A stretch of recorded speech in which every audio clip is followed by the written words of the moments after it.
चुनाव आयोग की तरफ से वोटिंग लिस्ट का विशेष गहन पुनरीक्षण यानी एसआईआर अभियान चलाया जा रहा है, जिसका विपक्षी दलों की तरफ से विरोध किया जा रहा है। खास तौर पर चुनाव आयोग की तरफ से जिस तरह से नागरिकता साबित करने को कहा जा रहा है, उस पर बवाल मचा हुआ है। सियासी दलों ने इस मामले में सुप्रीम कोर्ट में याचिका दायर की थी, जिस पर आज कोर्ट में सुनवाई हुई।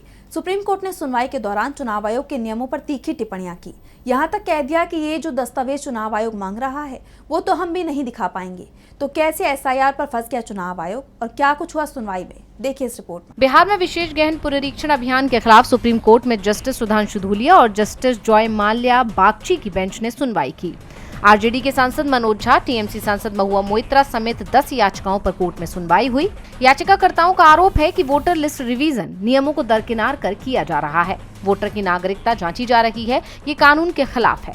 याचिकाकर्ताओं की तरफ से दलील देते हुए कपिल सिब्बल ने कहा, चुनाव आयोग मतदाताओं पर नागरिकता साबित करने का बोझ डाल रहा है। आयोग को ये बताना चाहिए कि वो किस आधार पर किसी को भारतीय नागरिक नहीं मानता।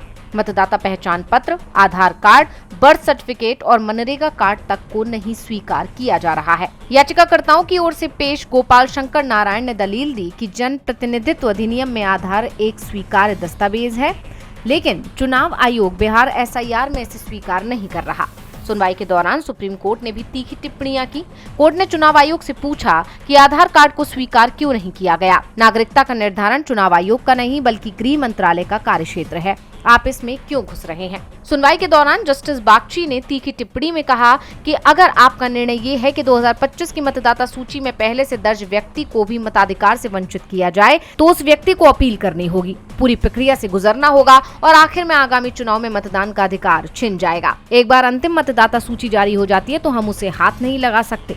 हमें इस बात में संशय है कि आपने जो समय सीमा तय की है उसके भीतर आप इस प्रक्रिया को पूरा करा पाएंगे। जस्टिस धूलिया ने चुनाव आयोग के वकील से कहा कि आप जो डॉक्यूमेंट मांग रहे हैं, अगर आप मुझसे मांगते हैं, मेरे पास भी नहीं मिलेगा। आपने जो टाइमलाइन दिया है वो सही नहीं है। कोर्ट ने चुनाव आयोग को सुझाव दिया कि वेरिफिकेशन की प्रक्रिया में आधार कार्ड, वोटर आईडी कार्ड और राशन कार्ड को प्रक्रिया में शामिल किया जाए। इसके साथ ही ये भी कहा है कि हम इस मामले में 28 जुलाई को सुनवाई करेंगे, लेकिन तब तक चुनाव आयोग ड्राफ्ट लिस्ट पब्लिश नहीं करेंगे। साफ है, चुनाव आयोग बुरी तरह से घिरता दिख रहा है। डीवी लाइव की रिपोर्ट।